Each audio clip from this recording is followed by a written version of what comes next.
Welcome back to That Plumbing Podcast. I'm Brandon the Plumber, and this is episode 25.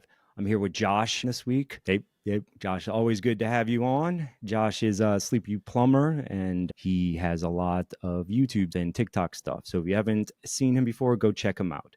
This episode is about mindset. And the reason why I'm bringing this subject up in particular is because here in Phoenix, it gets slower at the beginning of the summer. 6 million people in the whole area, but yet we do definitely see a noticeable drop off in the summertime. People say it's because the snowbirds leave, which that makes sense. But now is the time for people in our area to really take advantage of the lack of work and slow down and really build that relationship with the customer, because you might have 2 calls, you might have 1 call for a day. So we need to really be maximizing those calls the best we can, especially if it's a new customer and they haven't seen the type of service that you're offering, or maybe it's customers that you've had in the past, but you've never really gotten a chance to slow down and really build that relationship and inspect the whole system. You can take your time and turn something that might be something simple like a toilet leaking and end up replacing toilets, or get into the softener or the filtration conversation. I really look at it as a huge advantage the summertime. And at our company, we are like drilling home the idea of that. And the mindset plays a big part in all of this. And the way that you might be prejudging calls or your confidence when you're talking to the customer. It's like a whole package, this plumbing service stuff. And I would say that at its core, it really has nothing to do with plumbing. It has to do with your mindset and the way that you see yourself, your profession, and the people that you interact with on a daily basis. So getting out of that broke fix mindset into the education over persuasion, it's all tying in together. But first off, mindset is crucial. Josh, what do you think when it comes to mindset? Do you have a routine every morning? Do you have something to get in the mood when you're on your way to your first call? How do you become Josh every day? Yeah, mindset is like super important, especially when, let's say, for example, we're going to speed forward and back up, and then we're going to go all the way around here. Let's say your first call, you go out, you have a terrible customer. They're all angry. They're nasty. They're mad. And they put you in a bad mood at this point, right? Say it's 9:30 and you're headed to your second call. You've got to turn on that switch and you have to go right back to neutral. You can't let them drag you down for the rest of the day. You have to get out of that mindset. You have to know that the next customer is going to be the greatest customer that you've ever met, even if they're not. Even if you have back to back to back horrible customers all day, you have to be the guy that's going to show up and be the knight in shining armor, the superhero in the cape, whatever it is, and fix their problem to the best of the ability that you can, and not bring any of that baggage with you from customer to customer. And that really comes back to keeping a positive mindset from call to call. Even if the call went to shit and everything went wrong, you have to shake that off and get back into it. I know that one thing that I really love is music. And anytime I'm riding in the van by myself, I'm probably singing music. I don't know if I'm really like trying to hype myself up, but it's always been in me and I love to sing and it makes me happy. And I know that. And so I use that as a tool to get me in a mood that I know is going to be good for me and the customer when I get to their house. So whatever that is for you, if you like to listen to podcasts, if you like to listen to music, if you don't like to listen to anything at all, if you like to talk to yourself, I don't know, that's up to you. That's not for me to judge. Whatever you want to do is what you want to do. And I think that you have to find what's going to work best for you to help you get through the day easily. As long as you're keeping a positive mindset from person to person and not taking baggage from one customer to another, I think that's really the goal here. Another thing, this is more like a personal growth type thing, but recently I've been reading a lot of books, and books always help you expand your knowledge. And I think it puts you into a good mindset of trying to learn, trying to explore more things. I'm currently reading one. It's by John C. Maxwell. It's called Good Leaders Ask Great Questions. And it's a really good book. I'm only like halfway through, but I have a quick quote. The book you don't read can't help you. The seminar you don't attend can't change your life. The business gets better when you get better. Never wish it were easier. Wish you were better. End quote.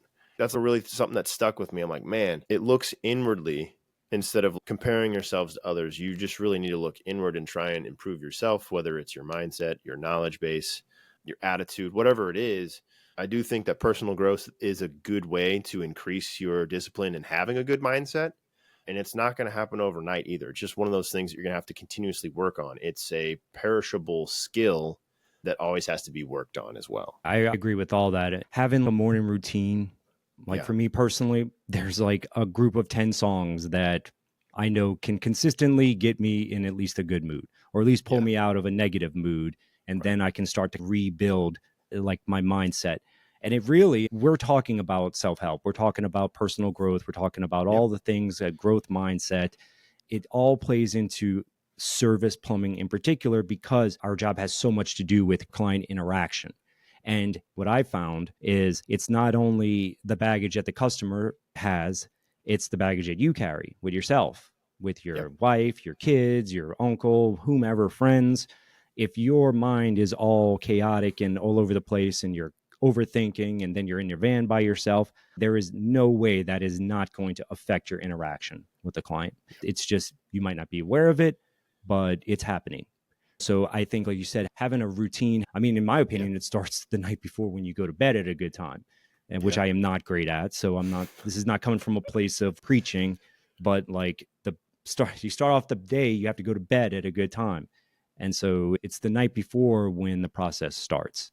And then you have some people like meditation, some people Yep. you're eating breakfast. What can you do to reset your mind before you get to the client's house? And I wouldn't even say you necessarily need to be positive, like Mr. Plumber, ready to Right. go and give options and all this, but at least be neutral. Don't be negative, and don't prejudge calls. And that is probably, just off the top of my head, one of the biggest mistakes that we as service technicians make is prejudging calls and thinking that we know the customer better than they know themselves or what they're going to choose. Every call is realm of possibilities. And if you're already shutting doors and thinking that they're not going to do this because of that, then you're just limiting yourself. At that point, you're drawing a box around yourself. Exactly. First off, it's not personal. So if a client is being negative towards me for whatever reason, probably doesn't have much to do with me, and it probably has more to do with what they're dealing with in their private life. We have no idea what was going on with them before this plumbing issue. I'm sure you've been into customers' houses where it's like, this husband and wife are definitely always arguing, and they're just holding it back because I'm there right now trying to be nice. Oh And yeah. it's, you can't take it personal, and you just have to have an optimistic mindset is a good way to start. Yeah. A couple things on the prejudging calls. And I catch myself doing this sometimes. So whenever I see a name come across and I know the customer and I know where I'm going, I know what house I'm going to because I've been there before, and I automatically go, oh crap, man, it's this customer. Oh man, I don't want to go there. This sucks. This sucks. This sucks. That's the first thing that goes right through your mind. And then I go, all right, you got to cut it out right now. You have to nip that in the bud, be done with that, because you need to look at that call, see what the line item is for. Hey, it's a leaking toilet. Okay, cool. I've never actually worked on any toilets in their house, so it's probably not a callback or anything that I did. It's a new problem. You have to go in here with completely new mindset. Even if the customer is annoying, maybe they talk your ear off all day. Who knows? Maybe they look over your shoulder and say, hey, what are you doing there?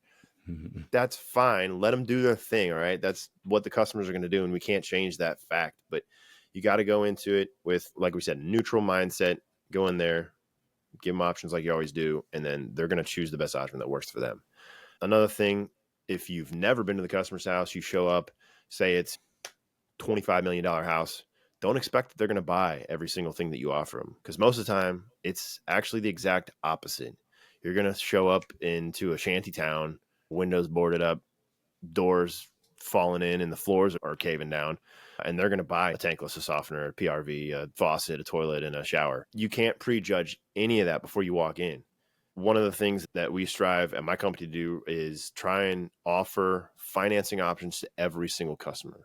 And we can't prejudge a customer by thinking, oh yeah, they have a big house and a nice car. They could pay for this $4,000 job. You can't think that way, because a lot of those people use financing to their advantage, which is perfectly fine. We live in a great country that allows us to do that. And you should offer that to every single customer, whether they live in a small house or a big house. I know that I've caught myself multiple times prejudging some of that, and I stop it. I go in there, I present my options, and I walk out with $8,000. And I'm like, man, I did not expect this call to go this way. And it's always a great feeling when that happens, but you just have to keep that neutral mindset, go in there, take care of the customer like any other, and do your thing. Follow the process. Every call is the same in that way.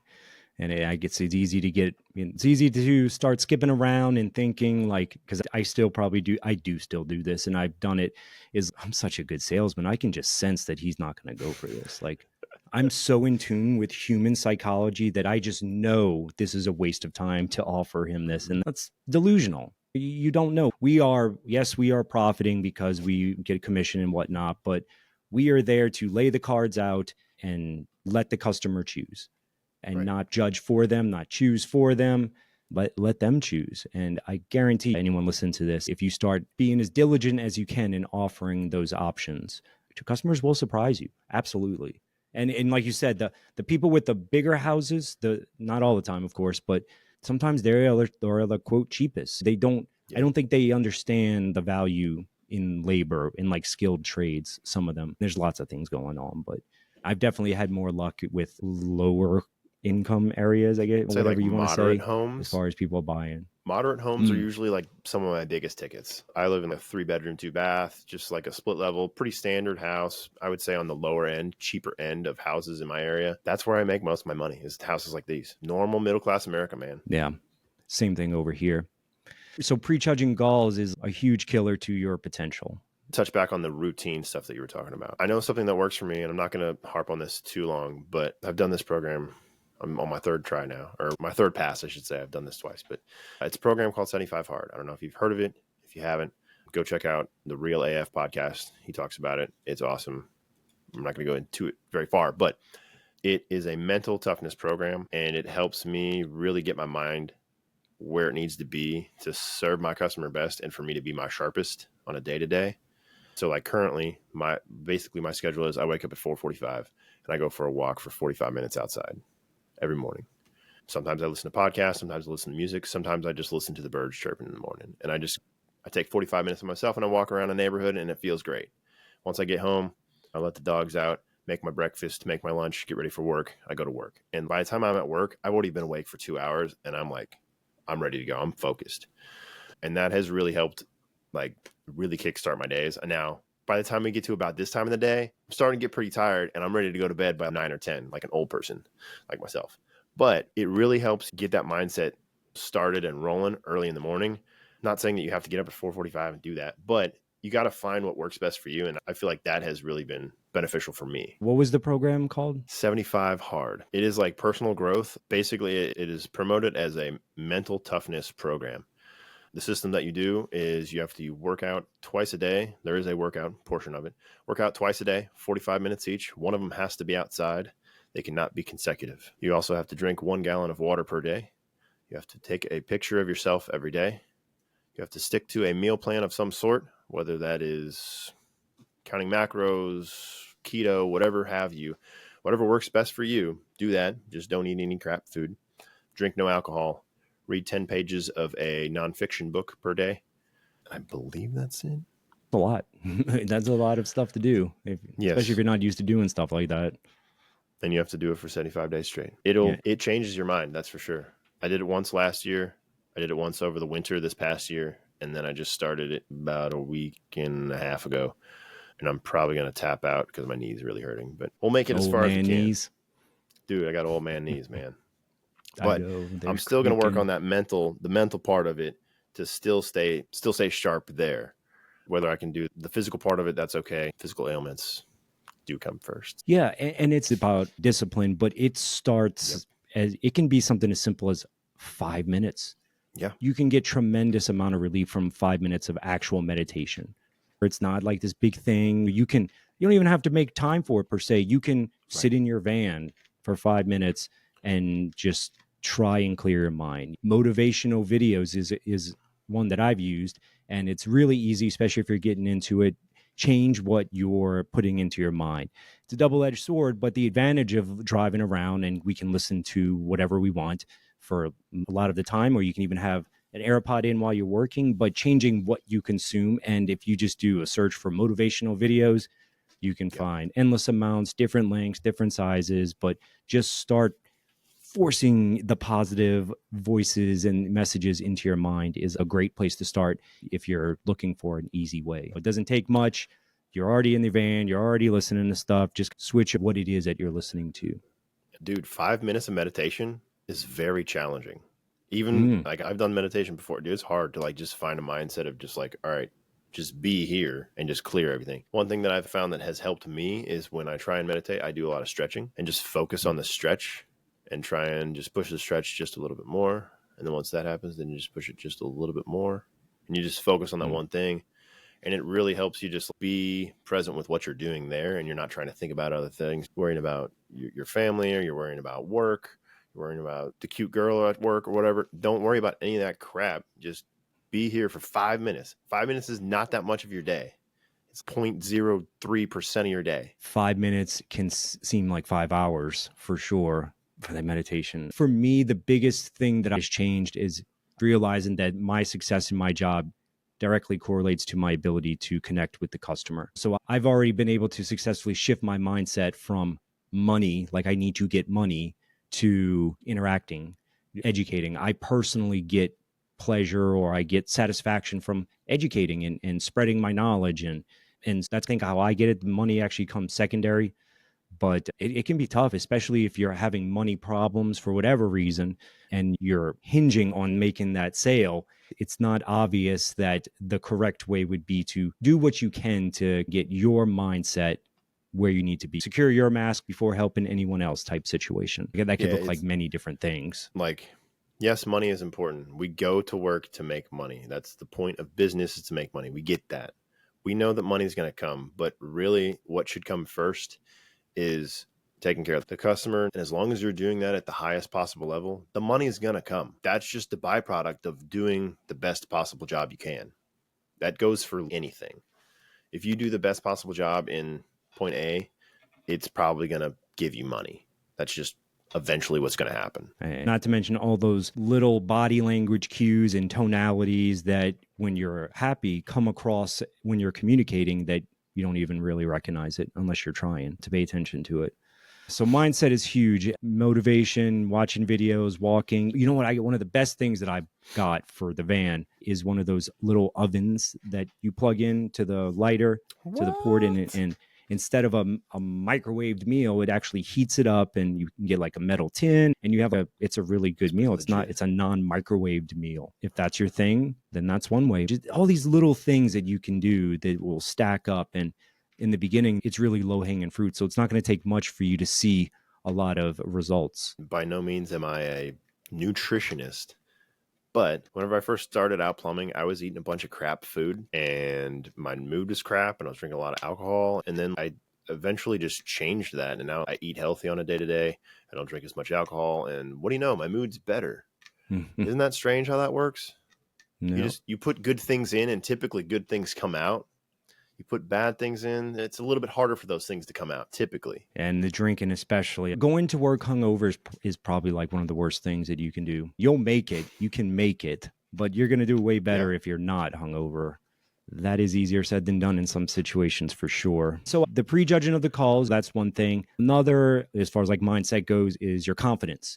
The confidence in mainly your abilities, your knowledge, and your value to the client. The confidence in the way that you talk. If you're explaining to them, they can sense if you're not really sure for whatever reason, or if you're giving them prices and you're not confident in the prices, they'll sense that. And then it's all these little like subtle things that make it to where when they're going to say, thanks, send me the estimates, because you are the professional. And so you have to be able to act like it, but also with authority, explain your options or the issue. So I had a coworker with a customer. He was interested in a toilet. Of course, we offer good, better, best American standards. And he was explaining it to the customer, but the customer started asking like, which one's the best flush? How long do I have to hold the handle down? And then his wife got involved. And then they were the type of couple that you could tell were arguing. And so they started overthinking it. And I think it got to the point where he was trying to like constantly react to their questions and their attitudes instead of eventually being like, okay, this is what you're asking me. This is what I'm recommending. This toilet is the strongest flush. It's American standard because we stand behind it. What do you want me to do? Like cutting them off, drawing the line and being like, this is my opinion. This is my recommendation. What do you want? Yeah. Confidence is huge in that way. Sometimes when you offer options like that, you can find yourself in a metric that I like to call too much tech, not enough check, meaning that sometimes you're giving too much information to the customer about an option. you're getting too technical for them. Most people don't know. They don't speak plumber like we do.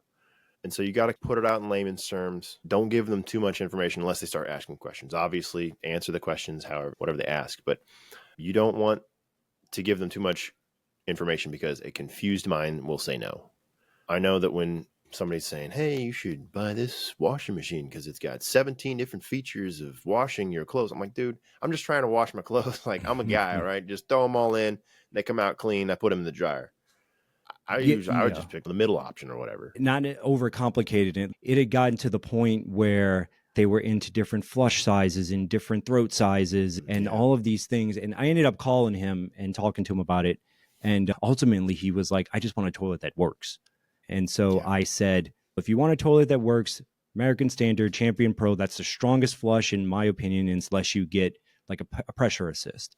That's what we recommend. If you want to get your own, then this is the price to install one that you want, but this is what we offer. Would you like it or not? And he ended up going with it. He ended up going with the premium, which is Champion Pro at the end. And it was like a 5-minute conversation when I called him, but I was just coming at him from, okay, this is what it is.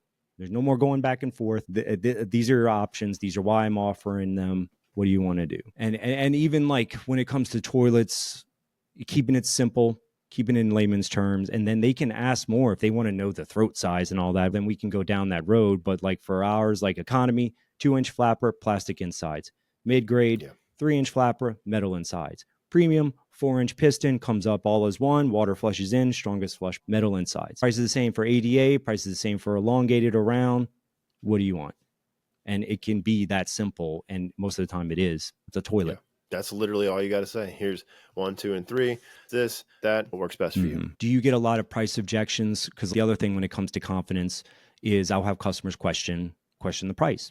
Like we were talking a little bit earlier about the Navien heat exchanger replacement, which I quoted him, and it was over $1,000. We won't get into details, but he looked at me. Well, he didn't look at me on the phone, but he said that much for replacing a heat exchanger. And my heart would start racing, and I'm like, oh my God, am I ripping him off? Oh, now it's like instantly without thinking about it. Yes, sir. Absolutely. That's how much it costs for a licensed, bonded, certified plumber to be out there with warranty, like without a doubt, no hesitation. And at that point, I am absolutely ready to lose the sale because I'm confident in our prices and they are where they should be. And we can argue all day and it's not going to change anything.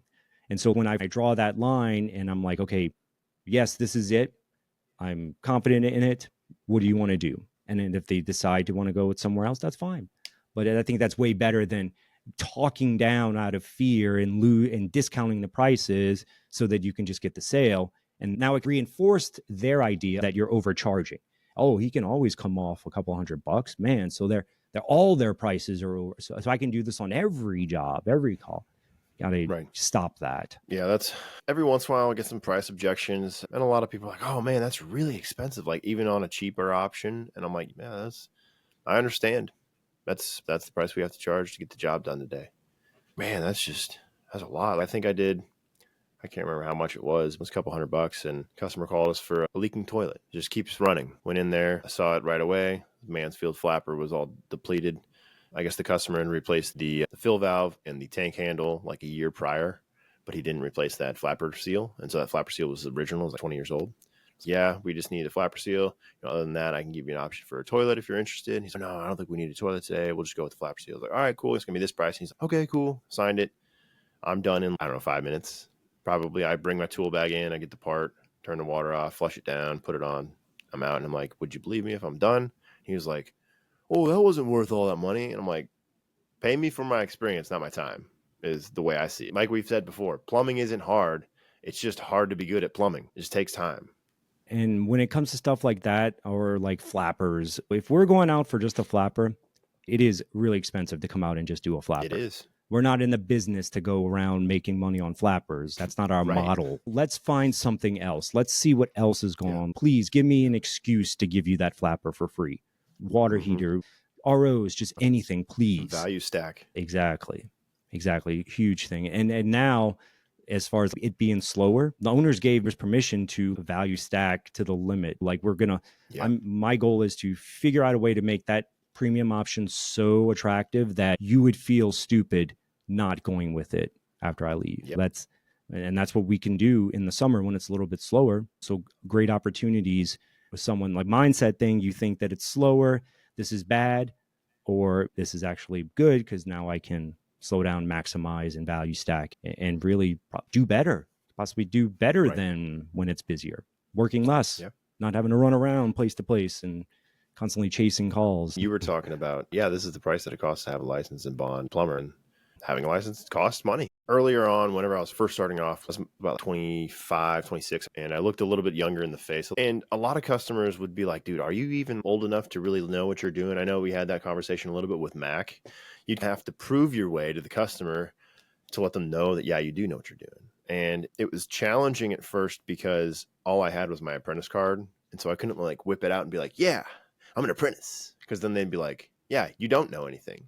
Or they would shove it back in your face, which isn't entirely true. There's a lot of apprentice plumbers out there that are very good. But once you get those licensing over time, it gives you an extra ace in your deck. Not that you can pull it out and show it off. That's not the goal of having that. To me, it's a personal achievement. So in Missouri, you have to have 8,000 hours as an apprentice practicing under a master plumber. That doesn't mean that you can't go out and do your own calls. You can do your own calls, but basically your manager, whoever's in the office, has to be a master plumber so that they can teach you, supervise you, whatever. Once you get those 8,000 hours, your manager can sign off on those hours. You get approval from the city. You go take your test. You get your journeyman's license. From there, as a journeyman, you have to have an additional 4,000 hours underneath the master plumber. Once you get there, he signs off on your hours. You go take the master's license test and you get your master's license. From there, the learning does not stop. I've had my master's for 2.5 years now, and I learn stuff that's new every day. Just because I have this, it's literally the same thing as a college degree. I have this stupid little piece of paper that says that, hey, I've completed this test and that I'm a master plumber. Cool, top of the world. No, that doesn't mean anything, okay? The issue here is whenever people start signing off on hours before the time commitment has literally been put in. My thing is there's a time part of the equation. I'm going to read directly off of what I have here. It takes time to develop the skills, and skills are required to produce the result. I'm going to give you an analogy that lays this out black and white for everybody. Say you want to bake a cake. You find the world's best cake recipe in the entire world. Martha Stewart, Rachel Ray, whoever it is, bakes cakes, right? You find the best recipe, and it's a chocolate cake, just delicious, looks awesome on the picture. You're like, awesome, cool. It's going to take 40 minutes at 400 degrees. You go, man, I don't want to wait 40 minutes. That's a long time. Let me just, hold on. What if I just turn up the temperature to 800 degrees and I put it in for 20 minutes? Mm-hmm. That'll do it, right? Boom. You put it in for 20 minutes, 800 degrees, you pull it out, and it's just a burnt clob of shit. That's the same thing learning any skill, whether you're fixing cars, plumbing, doing marketing, playing drums, whatever you're doing, there's a time aspect equation that equates to experience, and skills take time to build. Say if you worked at the company 10 years in a different department and you haven't been plumbing, you shouldn't be able to take that until you've literally been 8,000 hours in plumbing day to day. Take that journeyman's test, great, do that. But don't do it when you've only had 4,000 hours. Whenever I was working towards my 8,000 hours to get my journeyman's, once I had those hours, I did not feel ready as a plumber to take my journeyman's license test. Granted, anybody could pick this book up, read it for a month or so, and anybody could pass it. It's an open book test. It's the easiest test that you can do. If you can study, you could pass the test. But it's a fact of you need to learn these skills and hone these skills every day. And it takes years to perfect that craft. And by no means have I perfected my craft. I'm still learning today.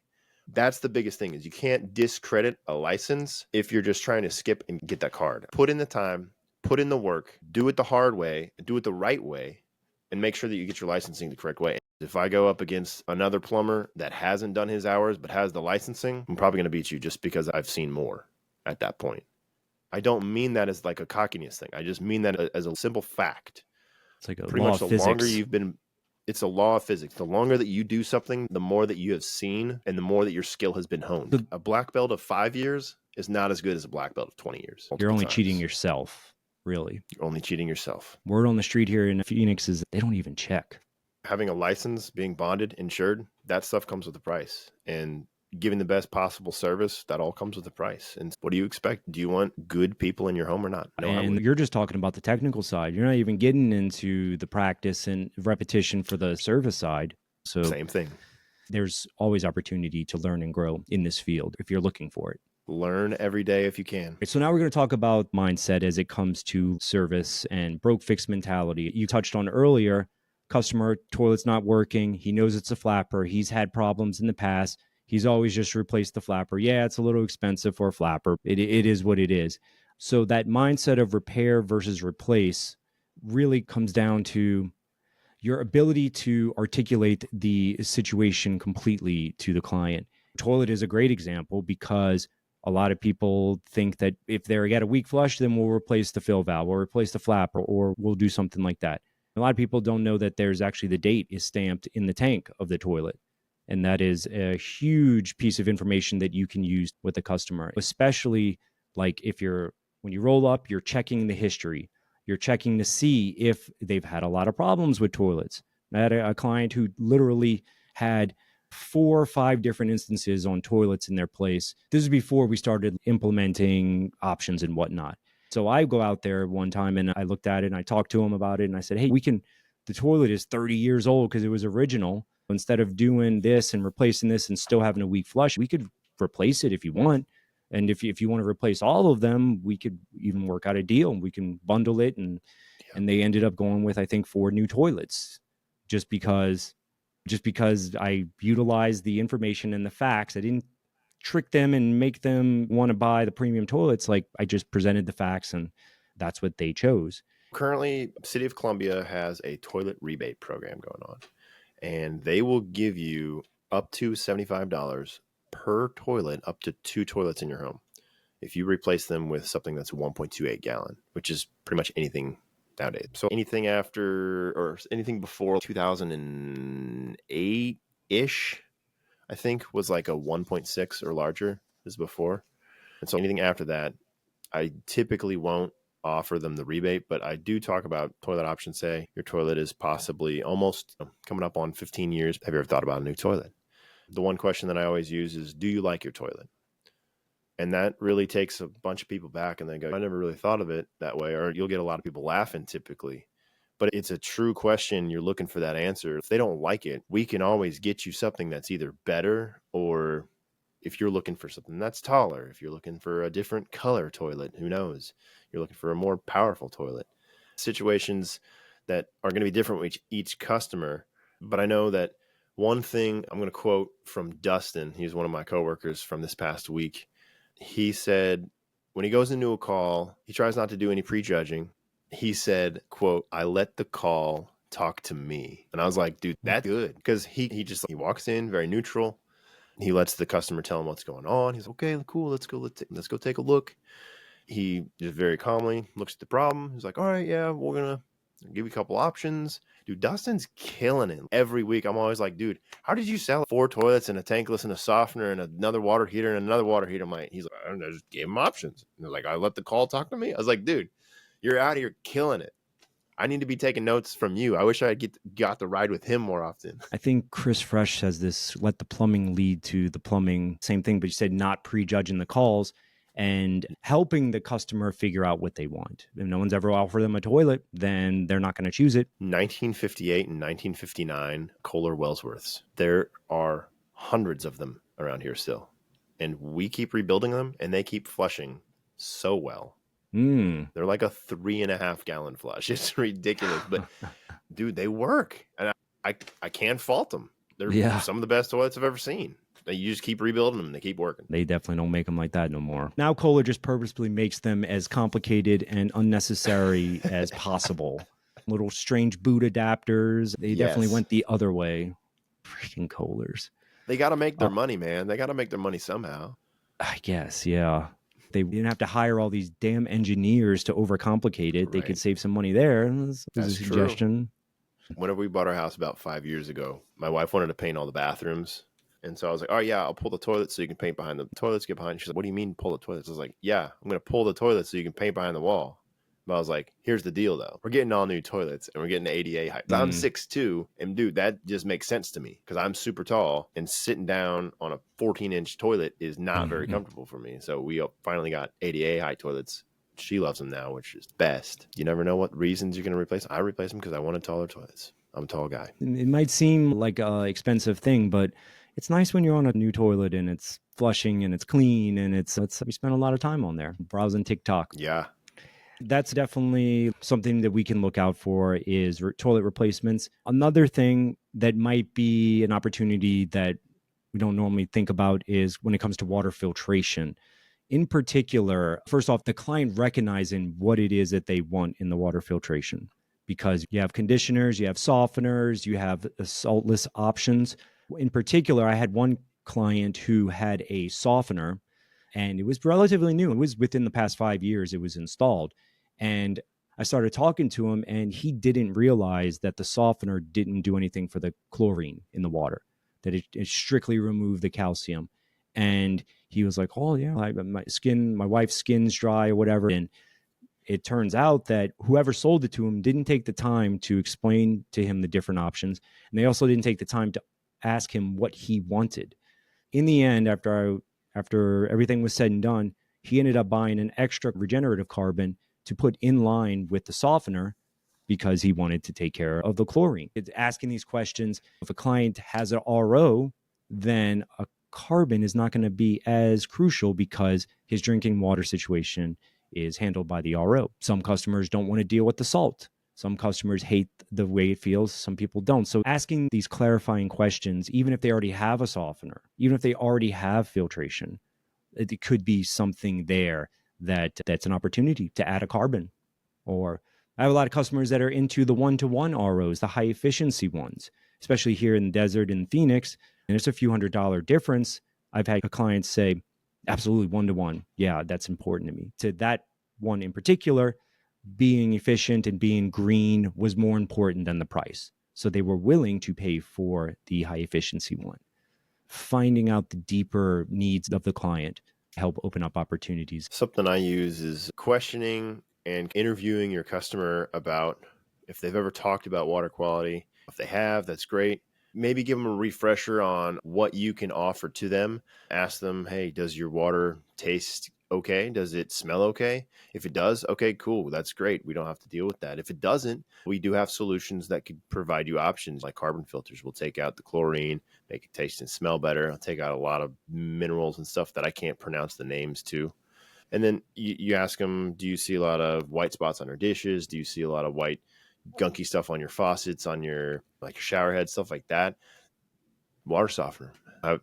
If you've never thought about water quality, maybe that's something you want to think about in the future. That's usually something that I tell my customer, and that at least plants the seed for them. Whether I make a sale that day or I leave them recommendations, and then one of my other coworkers comes back in a year and says the same exact thing, we're just hammering that home that, hey, water quality is a huge thing that you need to be thinking about in your home. Whether you like it or not, it's going to save your plumbing system over time. Absolutely. Getting to know them is all part of that mindset, I think, that we're talking about. Not prejudging the calls, not being a door, being a window. Like Joe Cassera says that stuff. And it's absolutely true. And taking the time and really trying to get satisfaction and fulfillment from communication and talking to them and helping them at the end of the day. The world is crazy out there right now. And if you can go into someone's house and make them feel better and put them at ease and educate them and solve their problems so they can get on with more important things, I think that's a way that we can make the world a little bit of a better place as plumbers, as service plumbers. But everyone does that. If everyone had a service mindset with all of their interactions, think of how different the world would be, or America. I listen to that Real AF podcast a bunch. One thing that he says all the time is personal excellence is the ultimate rebellion. And it's like the way to become better is just like personal excellence within yourself. It starts with you. Just like Michael Jackson said, it starts with the man in the mirror. You can't help fix anybody else until you got to fix yourself. Like you said earlier, make sure you put your mask on before you start helping others. It's all about, if you can get your stuff, get your mindset, then you're equipped to help others. That's what it comes down to. And I'll let you in on a secret. That Michael Jackson Man in the Mirror song, that's one of my songs. That's one of the ones that I can pop in and get into it, get you in the mood, because it does start with you. Be the It's change a you good want to one. see in the world. Yes. Let's see some news. We did get a Discord server up and running. One of the guys, he is awesome, and he reached out and he did all the work in a weekend. He's got it up and running. So there will be a link to the Discord server in all of the show notes. So check out the Discord. There's something I would like to maybe try and implement, self-improvement, like within the chat. Make it a point every day, start with morning gratitude or just something positive, something to help us all get into that mindset in the morning time. There's so much to be grateful for in this country, despite what people would want you to believe. And this is still the best time to be alive by far, Yes. in my opinion. And a big mindset change personally is learning to see that and being okay with recognizing that our lives are pretty awesome as Americans for the most part.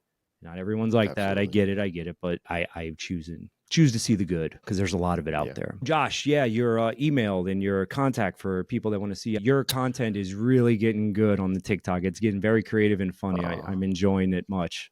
So where can they reach Thank you you. and see you? I appreciate you. If you guys want to check me out, you can check me out. I am the SleepyPlumbr. I don't know if you can see any of that at all. Probably not. Maybe you can. I'm SleepyPlumbr without the E. That's at TikTok, Instagram, and YouTube. You can find me on Facebook at Josh JB Burleson. And I am Brandon at thatplumbingpodcast.com, YouTube under Brandon the Plumber, but Discord is the future, and we're going to be active. And there's like a help section, there's a new construction section. No matter your experience, even if you have no experience, click the link. If it doesn't work, let me know. We'll get you in. And the last thing I'll add is if you do join that Discord, start talking about stuff in there. I know I've posted a couple things and nobody said anything back yet. So I don't want to keep just, I know you might not have notifications. Make sure you turn your notifications on when you guys join the Discord and come start a conversation with us. We're ready to talk. Yeah, it's a good group of guys in there right now. Everyone's supportive and helping each other out. Very grateful. So just to close out, I would say no matter where you're at in your mindset, just think about ways to making small improvements, small increment implementations in the morning. I would say the easiest thing is to start listening to some motivational videos before your first call or when you're getting ready. Just start to get that positive message into your mind if that's where you're at. All right. See y'all next week.